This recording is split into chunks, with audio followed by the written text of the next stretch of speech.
அதை அறுவடை செய்த கோட் சூட் போட்ட விவசாயி, அன்னைக்கு அவர் கோட் சூட்டும் பண்ணலாம். நிதிநிலை அறிக்கை கொடுத்தது வினோத், வேளாண் துறை அமைச்சர் வினோத்தா வெங்கடாச்சலபதியான்னு நமக்கு இன்னும் குழப்பமா இருக்கு. இவங்க பண்ற அக்கிரமத்துக்கு கட்சி கொள்கை கருத்து பாகுபாடின்றி தன்னை ஆதரித்தவர்கள் எதிர்த்தவர்கள் எந்த நிலைப்பாடுமின்றி மண்ணின் மக்களின் நலன் தமிழ்நாட்டின் உரிமை என்கிற நோக்கோடு எல்லா கட்சியும் கூட்டி தலைமைச் செயலகத்திலே அனைத்து கட்சி கூட்டத்தை நடத்துகிறார் என்ற செய்தியே இந்திய ஒன்றிய அரசிற்கும் கர்நாடக அரசிற்கும் பெரும் அழுத்தத்தை கொடுக்கும். ஆனால் அவர் அதை செய்யல. இப்ப என்ன செய்ய போறாரு? தொகுதி மறுசீரமைப்பு, அது இந்திய ஒன்றிய அரசு பாரதிய ஜனதா அரசு கொண்டு வர துடிக்குது, டிலிமிட்டேஷன். அதுக்கு அனைத்து கட்சி நாடாளுமன்ற அதாவது மாநிலங்களவை உறுப்பினர்களை அழைக்கிறது. இப்ப இவர்கிட்ட உறுப்பினர் இல்லை, ஒரே ஒரு உறுப்பினர் அவர் என்ன பண்ணிருக்காரு, அது அந்த பிரவீன் சக்கரவர்த்தின்னு ஒரு காங்கிரஸ் உறுப்பினர். அவரை தவிர இப்போ திமுக ஒரு தீய சக்தி ஆயிடுச்சு, அந்த சக்தியில தான் இருக்கிறாங்க. இப்ப காங்கிரஸ் நாடாளுமன்ற உறுப்பினர்கள் இவரோட உட்காருவாங்க, திமுக இருக்க மீதி உறுப்பினர்கள் இவரோட வருவார்களா? இல்ல அதிமுகவில் நியமிக்கப்பட்ட நாடாளுமன்ற இந்த மாநிலங்களவை உறுப்பினர்கள் அவரோட உட்கார்ந்து பேசுவார்களா? இப்ப இங்க பேசிய பெருந்தமிழர் ஐயா பழக்கருப்பை அவர்களோட குறிப்பிட்டாங்க. அதாவது இந்த தொகுதி மறுசீரமைப்புல நமக்கு இருக்கிற பிரச்சனை என்னன்னா, மக்கள் தொகை அடிப்படையில் அவங்க இந்த தொகுதியை பிரித்தார்கள் என்றால் மக்கள் தொகை எண்ணிக்கையில் இதுல இந்த குடும்ப கட்டுப்பாடு 20 திட்டத்தில் வந்த அந்த ஃபேமிலி பிளானிங்க 100 விழுக்காடு செயல்படுத்திய ஒரே மாநிலம் இந்தியாவில் தமிழ்நாடு தான். அது உங்களுக்கு தெரியும். அதனால நம்முடைய பிறப்பு விகிதம் கட்டுப்படுத்தப்பட்டுருச்சு. அப்ப நாம் இருவர் நமக்கு இருவர்னு சொன்னா, கொஞ்ச நாள் கழிச்சு நாம் இருவர் நமக்கு ஒருவர்னா, கொஞ்ச நாள் கழிச்சு நாம் இருவர் நமக்கு அதுக்கு இன்னொருவர்னு சொல்லி முடிச்சுட்டான். இப்ப பிறப்பு விகிதம் சுத்தமா முடிஞ்சிருச்சு. இப்ப நமக்கு அளவு கடந்த மது இந்த உடல் திறன் இல்லாதனால பிறக்கிற திறனை அற்று போயிட்டோம். இப்ப மற்ற மாநிலங்கள் உத்தரப்பிரதேசங்கள்லாம் இதை செயல்படுத்தல, அவன் பெரும் எண்ணிக்கையில் இருக்கிறான்.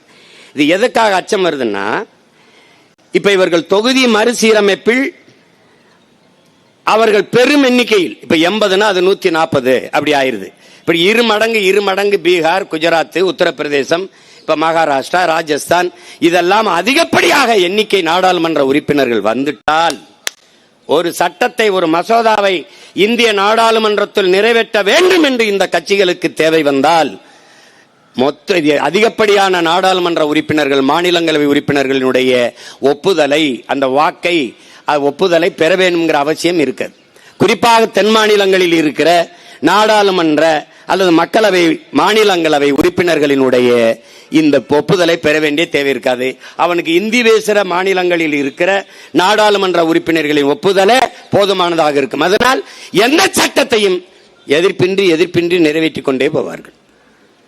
இப்ப ஒரே நாடு ஒரே தேர்தல், இப்ப நீ நல்லா கவனிச்சுக்க, ஒரே நாடு ஒரே தேர்தல், ஒரே வரி ஜிஎஸ்டி, ஒரே பாடக் கொள்கை புதிய கல்விக் கொள்கை, ஒரே குடும்ப அட்டை, நாடங்களும் ஒரே ரேஷன் கார்டு, எல்லாம் ஒன்று.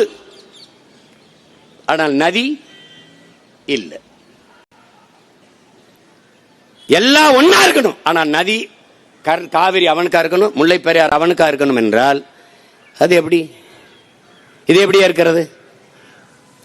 அப்ப இதுக்கெல்லாம் ஒரு பொதுவாக ஒரு கொள்கை இருக்கணும், ஒரு நிலைப்பாடு இருக்கணும்னு நினைக்கிற இந்த அரசு, அப்ப நதிநீர் கொள்கையில் ஒரு பொது நிலைப்பாடு, அதுக்கு ஒரு பொது அமைப்பு, அது சொல்வதைத்தான் கேட்டாக வேண்டும் என்கிற ஒரு ஆளுமை அங்க இருந்தால் 177.25 டிஎம்சியை தர இந்த பருவத்தில் என்றால் திறக்குனவன் எனக்கே பத்தல அப்படி என்றால், நான் இருட்டில் இருந்து கொண்டுதான் பிற மாநிலங்களுக்கு நெய்வேலி பழுப்பு நிலக்கரி மின்சாரத்தை பகிர்ந்தளிக்கிறேன். நான் இருட்டில் இருந்து கொண்டுதான் அணு உலையில் இருந்து தயாரிக்கப்படுகிற மின்சாரத்தை எல்லோருக்கும் பகிர்ந்தளிக்கிறேன். எனக்கு எரிகாற்று இல்லாத போதுதான் நான் என்னுடைய காவிரி படுகையில் எடுக்கப்படுகிற மீத்தேன் பயோகேஸை எல்லாருக்கும் பகிர்ந்தளிக்கிறேன். அப்போ உங்கள் வளம் உங்களுக்கே என்றால், உன் நீர்வளம் உனக்கே என்றால், என் நிலத்தின் வளம் எனக்கே என்று நான் நின்றால் இறையாண்மையும் ஒருமைப்பாடும் எங்கே இருக்கும் என்பதை இந்த ஆட்சியாளர்கள் சிந்திக்கணும். இவர்களை விடு எங்களை போன்றவர்கள், இந்த மண்ணை மக்களை பேரன்பு கொண்டு காதலிக்கிற தமிழ் பிள்ளைகள், ஒரு நாள் பிரபாகரன் ரத்த துளியில் வந்த பிள்ளைகள் எழுந்து நின்றால் என்ன ஆகும் யோசிச்சு பாரு. என்ன ஆகும்? நெய்வேலி பழுப்பு நிலக்கரி மின்சாரம் முழுக்க எனக்கு என்ற இறுக்கத்தை நான் கொடுத்தால் என்ன செய்வேன்? என்ன செய்வேன்? என்ன செய்வேன்? நீ என்கிட்ட பேச வர முதல்ல பேச வேண்டியது அவன்கிட்ட. காவிரியில உரிய பருவத்துக்கு உரிய நீரை அவனை தர சொல்லு, அப்புறம் இதை பத்தி பேசு என்று பேசுவதற்கு ஒரு ஆண் மகன், ஒன்று துணிவு மிக்க ஒரு தலைவன் இந்த நிலத்தில் இல்லாதனால இந்த பிரச்சனை. இங்க வேளாண் நிதிநிலை அறிக்கையில் இதெல்லாம் எதையுமே பேசப்படல. அரை மணி நேரம் 3/4 மணி நேரம் முதல்வரை புகழ்ந்து பேசிக்கொண்டே இருக்கிறார். எழுந்து அதெல்லாம் வேணாம், நீங்க நிதிநிலை அறிக்கை படிங்கள் என்று அவர் சொல்லல, உட்கார்ந்தே இருக்கிறார். அவராட்டு பேசிட்டே இருக்கல. நீங்கள் உண்மை எனும் விதையை விதைத்து சமத்துவ பயிரை விளைத்து அதை அறுவடை செய்த கோட் சூட் போட்ட விவசாயி, அன்னைக்கு அவர் கோட் சூட்டும் போல அப்படியே இருக்கல.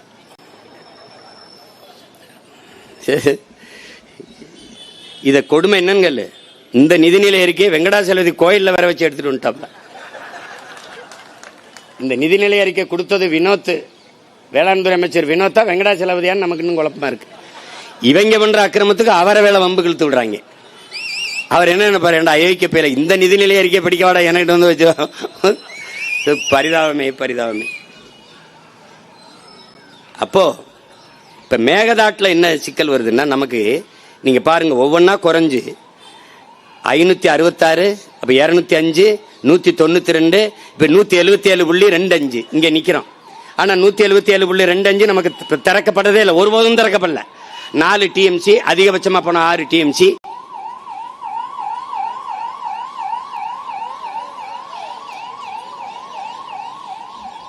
இதுதான் திறப்பாங்க. அதுவும் திறக்கும் போது இந்த மாதிரி உபரி நீரைத்தான், அதிகமா மழை பெய்து கொள்ளளவு கூடிட்டால் உபரி நீரை திறப்பார்கள். நமக்கு உரிய நீரை தந்ததில்லை, உரிமை நீரை தந்ததில்லை. இதுதான் நமக்கு சிக்கல். இப்ப நாம இந்த வைக்கிற கோரிக்கை, எங்களுக்கு வேண்டியது உபரி நீர் அல்ல, எங்களுக்கான உரிமை நீர், உரிய நீரை கொடு. இதுதான். அதை பெற்றுக்கொடு. இந்திய ஒன்றிய அரசு அதை பெற்றுக்கொடு, அதை தர சொல்லு. தமிழ்நாட்டை ஆளுகிற தாவேக அரசே இதை பெற்றுக்கொடு, போராடி பெற்றுக்கொடு. இல்லை என்றால் போராடுகிற எங்களுக்கு துணை நில். இல்லை நீங்க போராடுங்க, நாங்க உங்களுக்கு துணை நிற்கிறோம். ரெண்டுல ஒண்ணுதான் நடக்கணும். அப்ப அத மேகதாட்டுல இப்ப நீங்க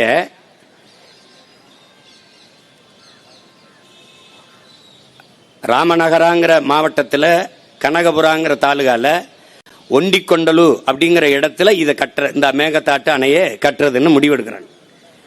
இப்ப இது கர்நாடக, நம்ம கர்நாடக தமிழ்நாட்டுக்குள்ள எல்லையில நமக்கு ரொம்ப கிட்ட இருக்குல்ல, இந்த பில்லிக்கொண்டு அந்த இருக்குல்ல, அந்த பில்லிக்கொண்டு அந்த அந்த அணையில இருந்து தான் நமக்கு தண்ணி இவங்க திறந்து விடுறாங்க.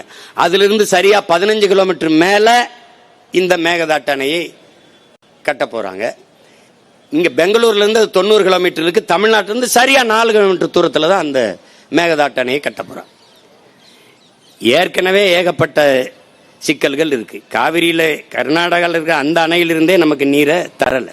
இப்ப இருக்கிற இந்த மேகதாட்டு அணையை நிரம்பி நமக்கு தண்ணி வரணும்னா அதுல 67.16 TMC தேக்கிறதுன்னு அந்த முடிவெடுத்து தான் இந்த அணையை அவங்க கட்டுறாங்க. இப்ப நமக்கு அதை கட்டிட்டா சுத்தமாக நமக்கு தண்ணி வருவது நின்றும். எங்களுக்கே இல்லை, எங்க அணையே நிறையல, நாங்க என்ன செய்யறதுன்னு கர்நாடகா கையை விரிக்க ஆரம்பிக்கும். அப்படி வரும்போது நமக்கு சுத்தமாக நம்முடைய காவிரி டெல்டா படுகை மட்டுமல்ல, மொத்த தமிழ்நாடும் அதை நம்பி இருக்கிற இந்த காவிரி கூட்டுக்குடிநீர் திட்டத்தை நம்பி இருக்கிற நாம் தாகத்துக்கு தவிச்சு போய் நிற்போம். ரொம்ப கஷ்டமாயிரும். அப்ப என்ன பண்ணுவோம்? நிலத்தடி நீரை தேடுவோம். அப்ப 1000 அடிக்கு கீழே நம்ம ஆழ்குழாயை போட்டு உறிஞ்சப்ப தொடங்கும் போது கடல் நீர் மட்டத்திற்கு குழாய் போகிற போது கடல் நீர் உள்ளே வந்து நிலமெங்கும் உப்பு நீராக மாறும். அந்த உப்பு நீர் வெளியேறுகிற போது நிலம் உப்பளமாக மாறும். ஒன்றத்திற்கும் பயன்படாது. பொன்னு விளைந்த நஞ்ச நிலமெல்லாம் உப்பளங்களாக மாறி நம் நாடு, நம் நிலம் நாசமாகி நாம் வாழ்வாதாரத்தையும் வாழ்விடத்தையும் இழக்க நேரிடுங்கிற பெரும் அச்சம் இருப்பதால் தான் நாம் இதை துடிக்கிறோம். இதற்கு என்னென்ன வழி? ஒருவேளை தரல, இப்ப நம்மகிட்ட அதிகாரம் வந்துருச்சு. ஒரு ஆண்டுக்கு 950 மில்லிமீட்டர் நமக்கு மழை பெய்யுது. அதிக மழைப்பொழிவை பெறுகிற மாநிலங்கள்ல நம்ம அது 4000 TMC நமக்கு வருது. 1500 நம்ம பயன்படுத்துறோம். மீதி 500 சும்மா தேவையில்லாம அங்கங்க என்ன சொல்றது வீணடிச்சிடறோம். மீதி 2000 டிஎம்சி தண்ணீரை கடல்ல கலக்க விட்டுரும். இந்த 2000 டிஎம்சி தண்ணீரில் ஒரு 500,000 டிஎம்சியை சேமிக்க, ஒரு 500 டிஎம்சியை சேமிக்க நாம வேலை திட்டத்தை தொடங்கணும். அது போர்க்கால நடவடிக்கைகள் தொடங்கணும். இப்போ உதாரணமா எப்படின்னு செய்வேன் அப்படின்னா, இதே தருமபுரியில ராசி மணல்ல அந்த அணையை கட்டுவதற்கு, நீர்மின் நிலையம் அமைத்துக் கொள்வதற்கும் அணையை கட்டுவதற்கும் அருமையான வாய்ப்புள்ள. இப்ப இந்த பாருங்க, அணை எங்க கட்டணும்னு சொல்றான் நீர்த்தேக்கத்தை, அது புறநானூறு எப்படி பாடுதுன்னா, 2 மலைகளுக்கு இடையிலே இருக்கிற அந்த தாழ்விடத்துல ஒரு பிறை வடிவம் போல கட்டணும். எப்போ புறநானூறு பாடுது. அப்படிதான் நம்ம கட்டியிருக்கணும். அப்படிதான் ஆலியார்ல கட்டப்பட்டிருக்கு, அப்படித்தான் அமராவதி, இப்படி பல அணைகளை நம்முடைய தாத்தன் காமராஜர் அப்படித்தான் கட்டி கொண்டு வந்தான். இப்ப அந்த மாதிரி அங்க ராசி மணல்ல கட்ட முடியும். வேளாண் பெருங்குடி மக்கள் நிறைய அதை மனு கொடுத்து இது பண்றாங்க. பிறகு அதே தருமபுரியில நெருப்பூர்ல அணையை கட்டலாம், அங்கே நீர்மின் நிலையமும் அமைத்துக் கொள்ளலாம், அங்க கட்ட முடியும். இங்கே பாண்டியார் பொன்னம்பலால 6 மாவட்டத்தை கேரளாவை அது வளப்படுத்தி கொண்டிருக்கு. அதிகப்படியான வெள்ளப்பெருக்கு ஓடி கேரளாவை, அந்த இடத்துல இந்திரா காந்தி அம்மையார் காலத்திலே ஒரு அணையை கட்ட அடிக்கல் நாட்டினார்கள். கேரள மக்கள் போராடினார்கள். அந்த திட்டத்தை இந்திரா காந்தி அவர்கள் கைவிட்டார்கள். அதே காரணம்தான். என்ன காரணம்? கேரளாவை ஆளுகிற உயரத்தில் காங்கிரஸ் இருந்தது, தமிழ்நாட்டில் இணை சக்தியாக இருந்தது. ஆளுகிற இடத்தை கைவிட்டு விட வேண்டாம் என்று அந்த திட்டத்தை கைவிட்டார்கள். இதை போராடி பெறாமல் அந்த பாண்டியார் பொன்னம்பலா திட்டம் அப்படி இருக்கு. அங்க அணையை கட்டினால் நமக்கு போதுமான அளவிற்கு நீரை தேக்கிக் கொள்ள முடியும். பரந்தூரிலே 5000 ஏக்கரில் ஏர்போர்ட் கட்டுவதற்கு பதிலாக உங்கள் பிள்ளைகள் நாங்கள் ஏறி வெட்ட போகிறோம், நிலத்தை கொடுங்கள் என்றால் என் பெற்றோர்களின் தாய்மார்கள் மறுக்காமல் தருவார்கள். 2000 ஏக்கரில் சிப்காடு தொழிற்சாலைக்கு நிலம் கேட்கிற இவர்கள், இல்லையே ஆத்தா 2000 ஏக்கரில் உன் மகன் ஏரியை வெட்டுகிறேன் என்று கேட்டால் என் மக்கள் கொடுப்பார்கள். இதெல்லாம் வந்தால் நமக்கு நீரின் தேவையில் தன்னிறைவு அடைய முடியும். அதற்கான திட்டம், அதற்கான நோக்கம், அதற்கான கனவு, ஒரு தொலைநோக்கு இந்த ஆட்சியாளர்களிடத்தில் இல்லை. காவிரி நதிநீர் சிக்கல் இருக்கிற வரைதான் இங்கே அரசியல் செய்ய முடியும். கச்சத்தீவு மீட்கப்படாத வரைதான் அங்கே அரசியல் செய்ய முடியும். இந்த பிரச்சனைகள் இருந்து கொண்டே இருக்கிற வரைதான் தமிழர் நிலத்திலே அரசியல் செய்ய முடியும்.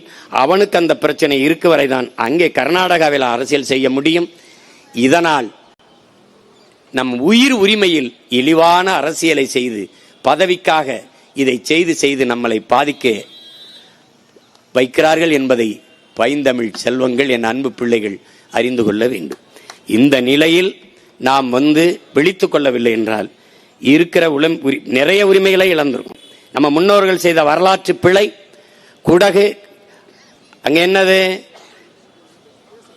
காவிரி உற்பத்தியாகி வருகிற அந்த ஓடி வருகிற குடகுல வாழுகிற மக்கள் 90 விழுக்காடு தமிழர்கள். மாநிலங்கள் எல்லை பிரிக்கிற போது குடகில் வாழ்ந்த மக்கள் தமிழ்நாட்டோடு இருக்கிறோம் என்று போராடினார்கள். 2 மாதத்திற்கு மேலாக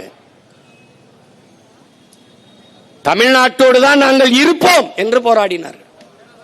அந்த நேரத்தில் ஆம் தமிழ்நாட்டோடு இணைத்து விடுங்கள் என்றால் இணைத்திருப்பார்கள்.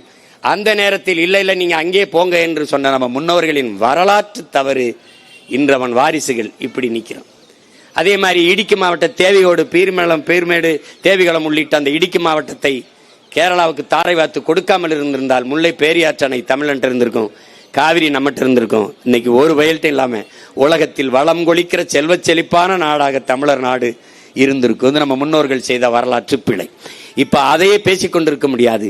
இருப்பதையாவது காத்து இன்னொரு தலைமுறைக்கு பாதுகாப்பாக கொடுத்து விட்டு போக வேண்டும் என்பதற்காகத்தான் இங்கே எல்லோரும் கூடியிருக்கோம். என்னுடைய ரத்தம் சொன்னது போல நான் பெரியவன் நீ பெரியவன் அல்ல. தலைவர் சொன்னதுதான், நம் உயிர் தலைவன் மேதகு பெரியவன், நீ பெரியவன் நான் என் பெரியவன் என்பது கைவிடு. நம் எல்லோரினும் பெரிது நம் நாடும் நம் மக்களும் நம் இனமும் அதன் எதிர்கால பாதுகாப்பான நல்வாழ்வும். அதுதான் முக்கியம். இங்க யாரும் முன்னால் நிக்கிறதுங்கிறது இல்ல, எல்லாரும் ஒன்னா நிற்போம். எல்லாரும் ஒன்னா நிற்போம் நம் மக்களுக்காக, நம் மக்களுக்கு முன்னால் நிற்போம். அதுதான் முக்கியம். இங்க நமக்கு நம்முடைய வெற்றி கட்சியின் வெற்றிகளாக இருக்கக்கூடாது, தமிழ் பேரினத்தின் வெற்றியாக இருக்கு. இங்க பேசிய நம்ம அண்ணன்லாம் சொன்னாங்க. இப்போ நீங்க ஒவ்வொரு உரிமையாக இன்னைக்கு மேகமலை, இன்னைக்கு தாமிரபரணி ஆறுல போய் நம்மள 19 பேர் அடிச்சுக்கொண்டா கூட கேட்டேன். மாஞ்சோலைக்கு அவங்களுக்குலாம் அரசு வேலை கொடுத்திடலான்னு. 840 பேரை 850 பேரை இன்னொரு நாட்டு ராணுவம் சுட்டுக் கொண்டிருக்கா. அவனுக்கு அரசு வேலை கொடுத்துருக்கா? சொல்லு, கொடுத்துருக்கா? அம்மையார் ஜெயலலிதா போய் மகாமங்கலத்தில் ஒழிக்கும்போது 48 பேர் சத்தா. அவனுக்கு அரசு வேலை கொடுத்தீங்களா? இங்கே இந்திய ராணுவம் வந்து விண்வெளியில சாகசம் நடந்துச்சு கடற்கரையில், 15 பேர் நசுங்கி செத்தான். அவனுக்கு அரசு வேலை கொடுத்தியா?